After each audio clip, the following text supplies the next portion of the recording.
Hello everyone, welcome back to another DST video. Today we'll be checking out the Alchemist. This is a class that's not only inspired by the Pathfinder class of the same name, but also the Artificer subclass, which is in D&D on the norm. If you don't know what DST is, it stands for D&D Skill Trees. This is a special leveling up system that I created to basically imitate class progression for characters in D&D, but in a more exciting and fun customizable manner that you don't get with typical D&D class leveling. If you want to learn more about how the system works and check it out or anything, in the description I've got a link to a video that explains everything, and I've also got in the description a link to the Google Doc where I'm holding all of these that I've been going over. I've been updating it as I go through, adding all the classes that I cover as I go through them. Recently, in fact, a few days ago, I even put the feats list in there because now it's pretty much finalized. I might make changes later as I have been to a few of the other things, but in general, I think most of the feats are finished. So you can check that out there as well. Otherwise, we're doing the Alchemist because it won the class vote, and you can vote in my Discord server or in the comments of the videos.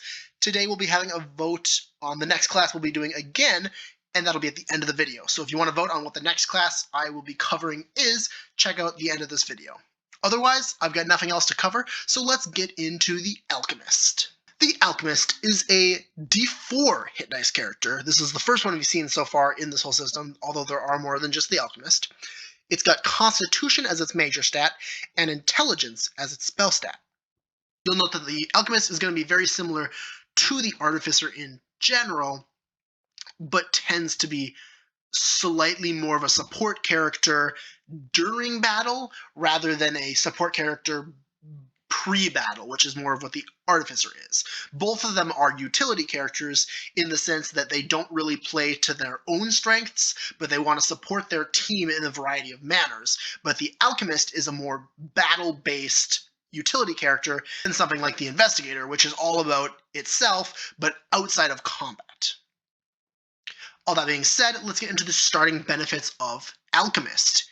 You'll get 4 plus your Constitution modifier in hit points, 1 hit dice, proficiency in light armor, thrown potions, clubs, darts, quarterstaffs, alchemist supplies, brewer's tools, and then you get to choose 1 more set of tools, Constitution and dexterity saving throws, and you get to choose 3 from Arcana, Perception, History, Insight, Investigation, Nature, Sleight of Hand, Stealth, or Religion.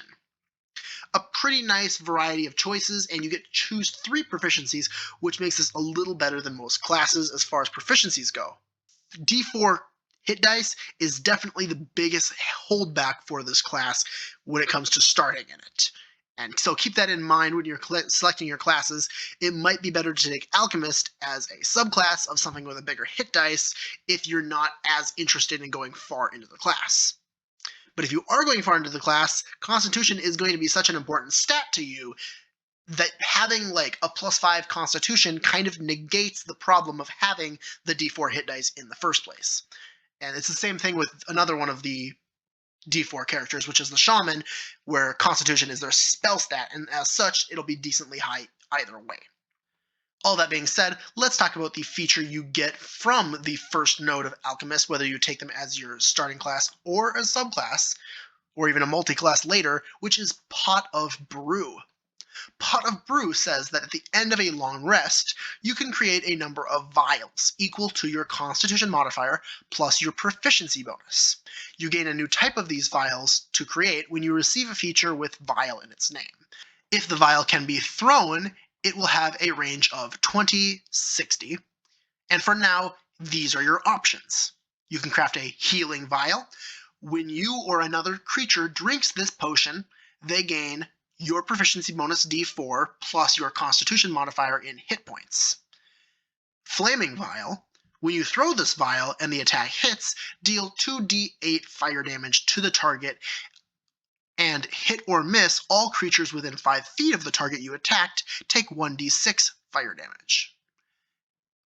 And the third option is Charging Vial, which says that when you or another creature drinks this, they gain a +10 move speed. Any of these crafted vials will only be viable until your next long rest, and any effects granted that do not state a time limit will also last until the drinker's next long rest. Notably, the Alchemist can be stronger or weaker depending on how your DM rules drinking potions. Personally, me as a DM, I allow my characters to drink a potion with an action or a bonus action. So if you wanted to drink two potions in one turn, you could use your action to drink one and your bonus action to drink another. And feeding somebody a potion requires your action, which means that if you have a downed teammate and you want to give them a healing potion, that requires an action. But it does allow for you to use a bonus action to drink something like a healing potion while you're in mid-combat. Now, some DMs will allow different rulings for this, but in general, your Alchemist will be a lot weaker if your DM only allows you to use actions to drink potions. And that's because this Alchemist class was crafted specifically for people that want to use their bonus action to drink potions. We're going to start with Alchemy Magic, which is really going to show off the fact that the Alchemist is a spellcaster similar to the Warlock and Witch, but takes an interesting route to how it gets its spell slots back. Alchemy Magic says you gain access to the Artificer and Warlock spell lists. You learn 2 cantrips and gain 2 first-level spell slots. You may only use these spell slots to cast spells normally, but cannot expend the slots for any other feature. This is important because there's many feats and other class nodes that allow you to do something like expend a spell slot for a certain effect, such as the Ranger Initiate feat, which allows you to expend an extra spell slot to cast Hunter's Mark without concentration. This spell slot would not be allowed to be used on that feature. These Alchemist spell slots will refresh on a long rest, but you also regain one of these spell slots whenever you drink a potion or one of your vials created through Pot of Brew, which is a super fun way to get spell slots back. Not only does it allow you to cast spells pretty much consistently all throughout the day, as long as you keep using, your vials spread out throughout the day, but it allows for a lot more flavorful spellcasting options. And you'll gain more of these spell slots with a +1 alchemical slot feature. The slot you gain will be the same level as your other slots. When you gain a +1 alchemy level feature, all your alchemical slots will gain a level. Very similar to how warlocks and witches do it. And then you are a spontaneous caster and will gain 4 known spells from any list you have access to, which again is at least the Artificer and Warlock spells lists. Next, we'll pick up an ability score improvement, and we've got 2 different options here. I'll take both of them, but first we'll start with Staining Vial. This says that when you throw this vial on the ground, it creates 2 noxious connected 5-foot square panels flat on the ground. This stain deals 2d8 necrotic damage to creatures that move into or end their turn on the space. So a bit of an interesting damaging area effect that can be used by throwing your vials on the ground. Curing Vial says when you or another creature drinks this potion, they may remove 1 condition afflicting them. Super effective if you're going into some sort of dragon fight or something where Fearful Presence is going to be hugely negating some of the abilities of your melee combatants. You might want to hand some of these out before the fight breaks out so that they can pop this after the Fightful Presence goes off and keep themselves safe from the fear effect. Then we'll pick up Lobber, which says that thrown weapons, vials, and improvised weapons can have a range of 40-80 unless their ranges are the further. This just not only makes your potion throwing capabilities way better than they normally would be, but also could be taken as a 5-node dip in a thrown weapon type build to get a little bit of extra range out of some of the thrown weapons. So it could be useful for multiclassing, but in general will also help the Alchemist out a ton. I'll then sneak over here to grab this +1 alchemy level. So now all those spell slots we have, which is just 2 right now, will go up to 2nd level instead of just being at 1st level. We can then grab a feat over here and a +1 alchemy slot. So now we'll have 3 level 2 slots instead of just 2. Next, I'll grab Slothful Vial. This says that when you throw this vial and the attack hits, the target of the attack will lose half their speed and can only use a bonus action or action on their turn, not both. This effect lasts 1 minute.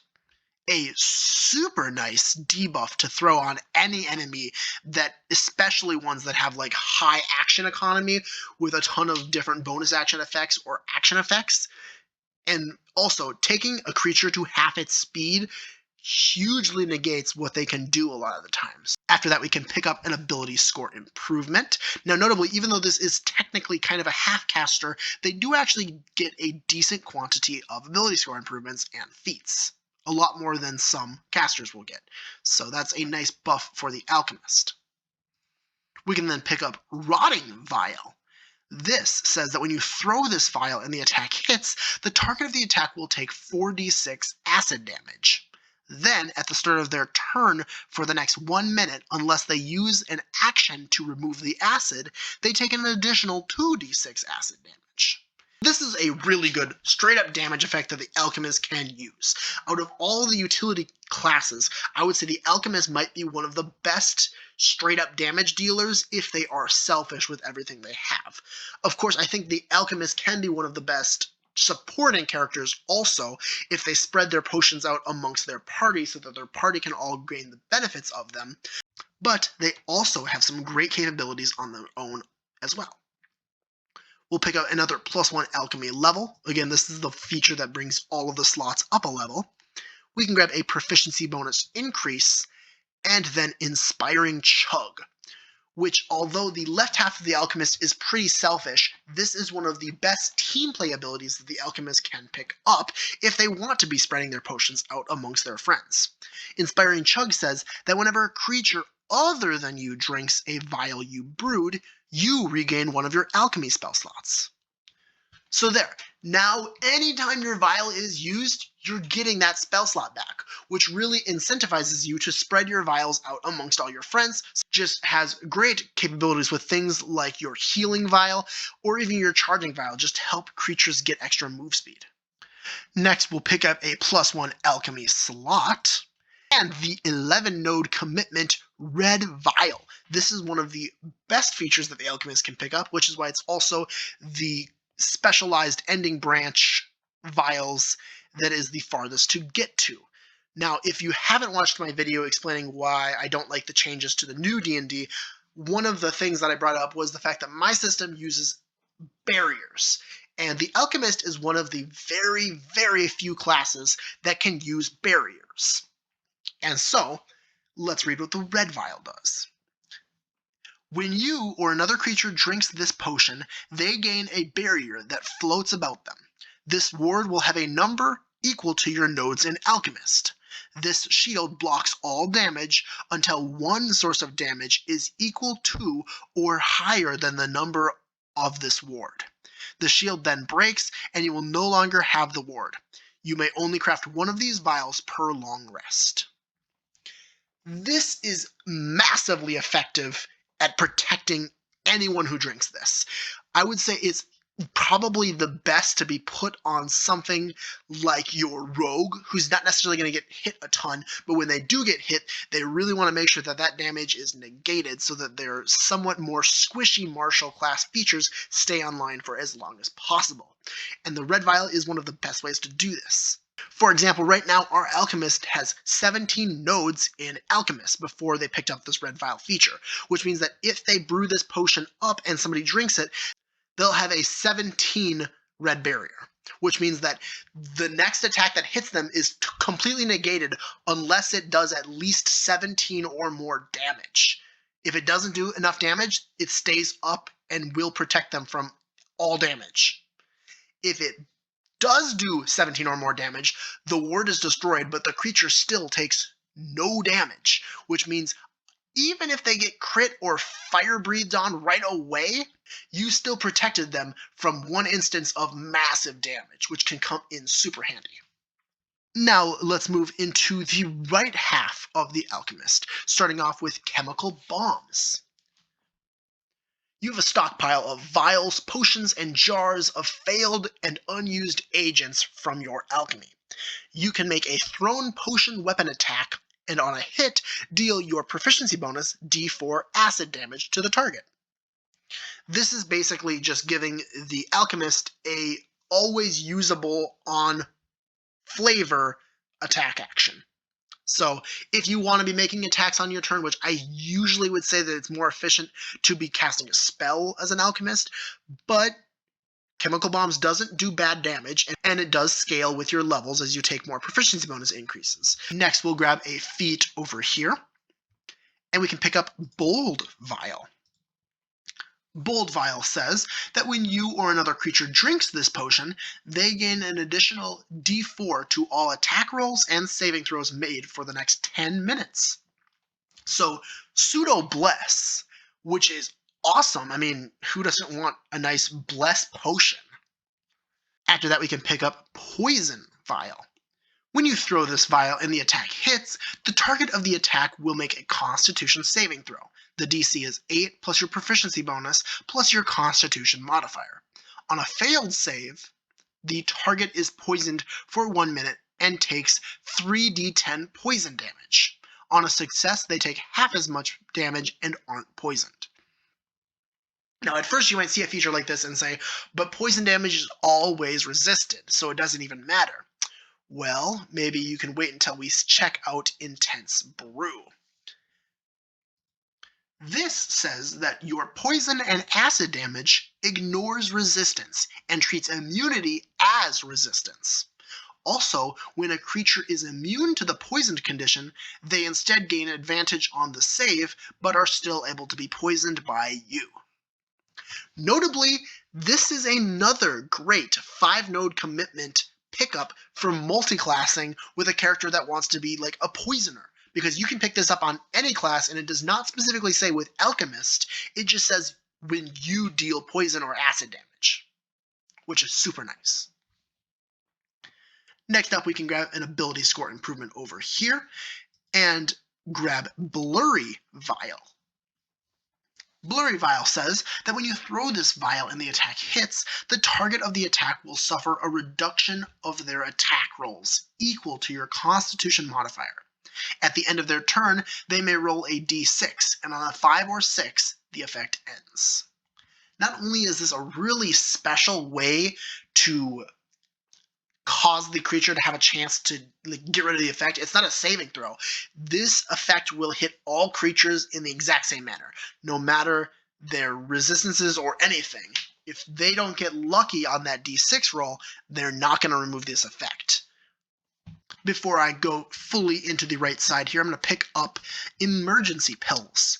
This says that when a creature within 60 feet of you falls unconscious, you can use your reaction to toss a pill into their mouth, causing them to immediately gain 1 hit point and lose all conditions that were afflicting them. You may use this feature a number of times equal to your Constitution modifier per long rest. That's just a great healing, like that's straight up a great healing effect. It might only happen a couple of times per, the entire campaign, but even if it happens all the time, like even if you've got one party member that just keeps going unconscious the whole fight because they took a ton of damage right off the bat, you can keep doing this. You can do this up to your Constitution modifier a number of times, which you're probably going to want to have your Constitution modifier at least +4, +5, because you're an Alchemist and you've got a d4 hit dice. Next, we can pick up Resilient Vial. This says that when you or another creature drinks this potion, they gain a +1 to AC for 10 minutes. The creature may only benefit from this feature once per long rest. So you can't, unfortunately, stack like all of your vials into this one buff to give them a crazy high AC, but you can give this to all your party members at the beginning of the day and have them drink it when it's most necessary. Next, we'll pick up Cryo Vial.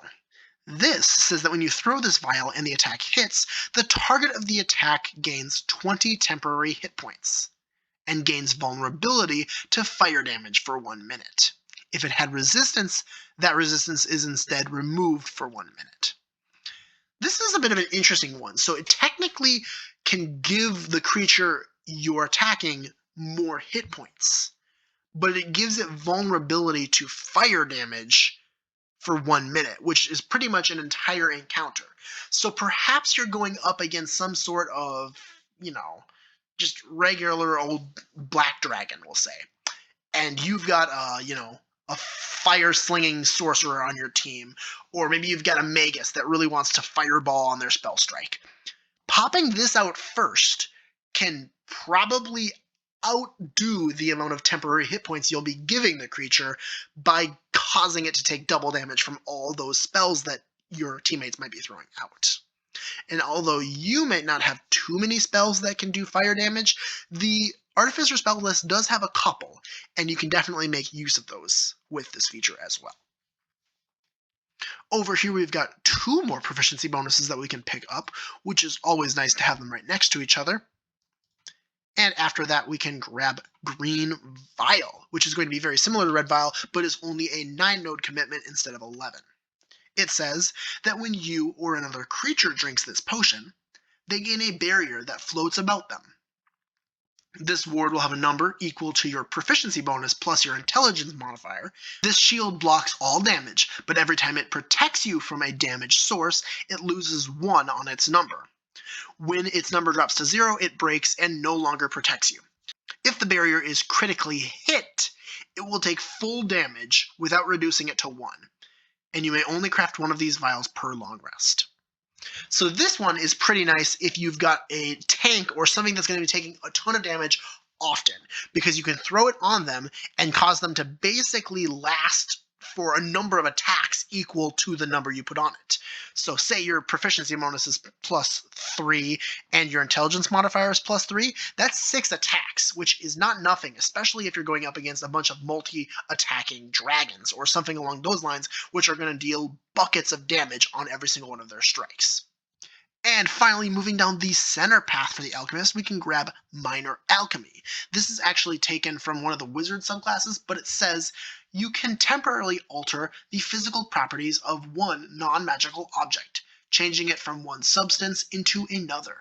You perform a special alchemical procedure on one object comprised entirely of wood, stone, but not a gemstone, iron, copper, or silver, transforming it into a different one of those materials.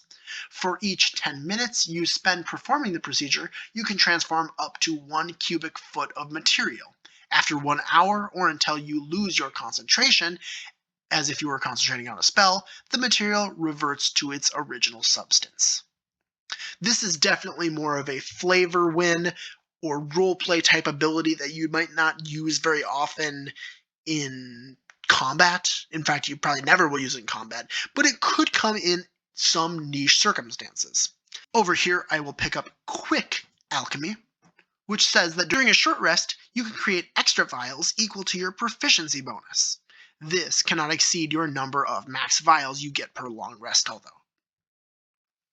So a little bit of extra vial capabilities. Not only does this bring up more vials that you can craft, but it will expand the amount of spells you can use per day, because whenever you drink one of your vials, or if you have Inspiring Chug, a teammate drinks one of your vials, you'll get one of those spell slots back.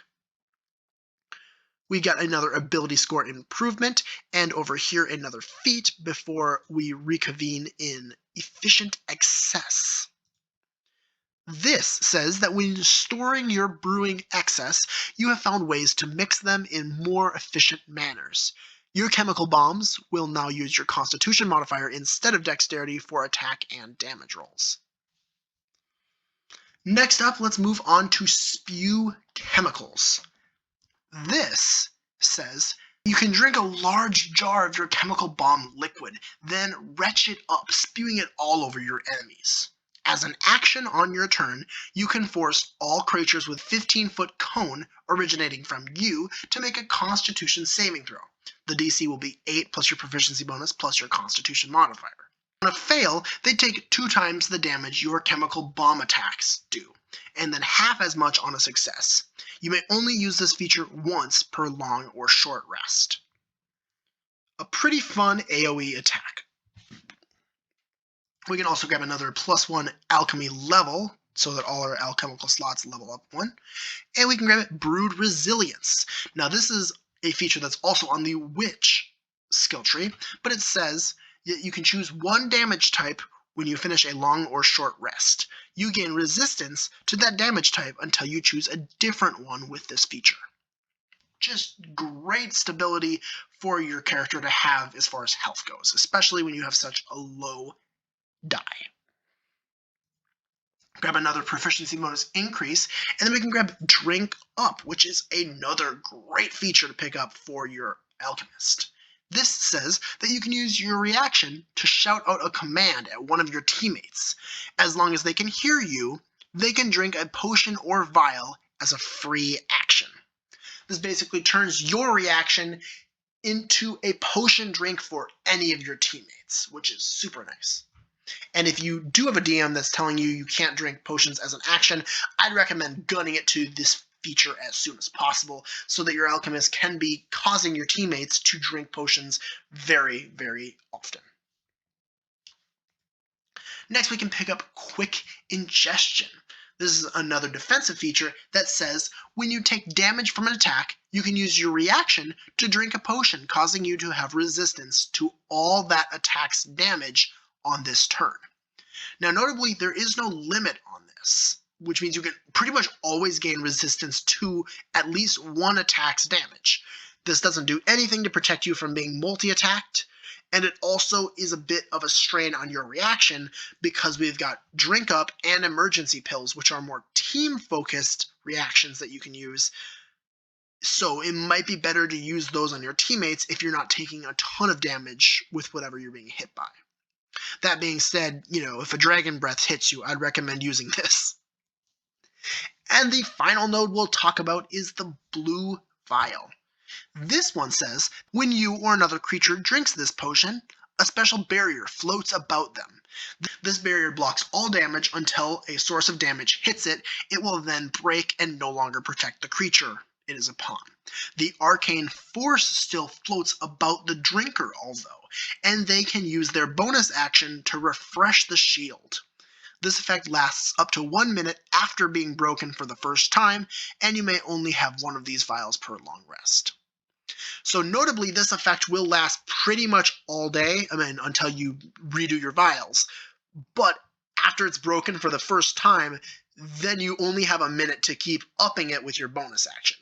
So it's kind of like a mix between the red and green vials in the fact that it protects all damage, but is broken immediately, just like the red vial is broken immediately if it takes too much damage. But you can keep upping it using your bonus action to make sure that you can keep protecting yourself from attacks. In general, I like all three of the barrier structures, especially on PCs. It's very fun to see something like that on a player character. That being said, the Alchemist is quite the interesting class and very different from some of the other ones we've seen in the past, so let's check out some feats and how they might go to improve our Alchemist overall. A feat that I recommend, although only taking one level of, is Impressive.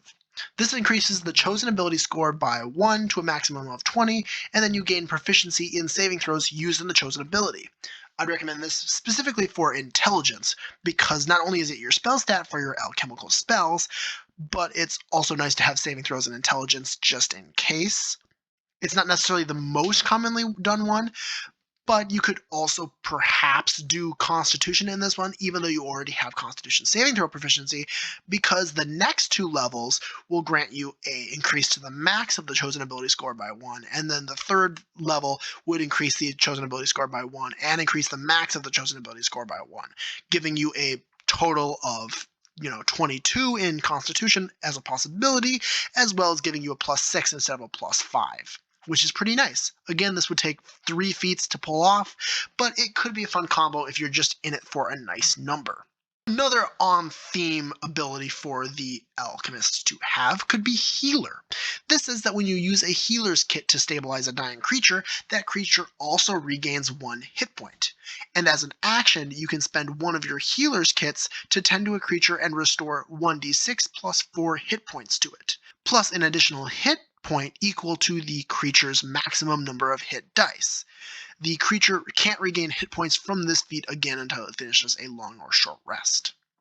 In general, this is a great heal, and I think it's pretty flavorful on point for the Alchemist to be one that's pretty good with bandages and such.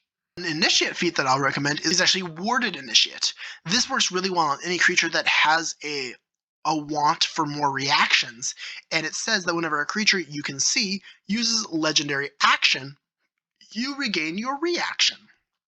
So if you've got like Drink Up or the Pill one, you could probably use both of them in one turn as long as you're in a boss battle or a battle that's at least high enough level to be having legendary creatures within it. And of course, Alchemist Initiate says that when you drink a potion that requires a dice roll, you always roll the maximum on each die. Super great for healing yourself or even using some sort of strange combo with other potions that might be in your world. But do note that this is not on attack rolls made with potions, it's just when you drink a potion. So you can't use this to do extra damage. It's just for, extra healing on the norm and maybe a few other niche cases with weirder potions. Another initiate feat that might be kind of fun for your alchemist would be Rogue Initiate. Its level 1 feature will give you a +1 to your dexterity, and you gain expertise in a skill you are proficient in. And you can now dash with your bonus action, which could come in handy. But if you take this a second time, when you have advantage on a weapon attack, you'll deal an extra 1d10 poison damage on a hit. And again, as long as you take the right nodes for it, you can be doing poison damage even to creatures that have immunity to poison, which is pretty cool. Alchemists do get light armor proficiency, and so I will be recommending lightly armored as well. This says that when you're wearing light armor, if you are subjected to an effect that allows you to make a dexterity saving throw to take only half damage, you instead take no damage on a success, and on a fail, you'll only take half damage. So pretty nice, especially for keeping your alchemist alive, given how low their hit dice might be. But you could also pick it up at its second level to grant yourself a +1 to AC while wearing light armor, which is nothing to cough at either. And the final one I'm going to recommend is Tough. I've recommended this to quite a few classes, and especially the ones that are more squishy or the ones that just would love to have a ton of hit points. And this is definitely one of the squishier classes. So gaining a hit point for every class node you take or have taken, and then you also reroll hit dice that are ones, which is pretty nice. But then if you take this at a second level, you'll gain a +1 to your Constitution, which is useful on an Alchemist in general because Constitution is one of their major stats. And when rolling hit dice, the minimum number rolled on each die is equal to twice your Constitution modifier, which notably is really good on a character who uses D4 hit dice, because if your Constitution modifier is, +4, the minimum number rolled will be 8, which is way above your, way above a D4, which can get you a lot more health really quickly. In fact, Tough might be one of the best feats to take on these D4 characters because of how much extra health you can pick up from them. All that being said, I think the Alchemist is a pretty cool utility character, but tell me what you think in the comments below. Otherwise, let's get to the votes for next video, which I'm going to be showing off some of the ones that I really think are cool. We could take a look at a full caster that is based off of a Pathfinder class, the Oracle. This class is all about draining the energy out of yourself in order to empower your spells and make them even more interesting. Or we could take a look at the Gladiator. This class is martial and all about spending your initiative in order to get extra effects off during combat. Or we could go back to good old-fashioned regular D&D and take a look at what changes I've made to make the monk work better. The monk, of course, uses ki to empower their strikes and is a great unarmed combatant, fighting with their fists and feet. Anyway, thank you for watching. I hope you enjoyed the video, and if you did, I would love it if you left me a like or even subscribed. But I'm all out of things to talk about, so thank you for watching, and I hope you have an excellent rest of your day. Goodbye.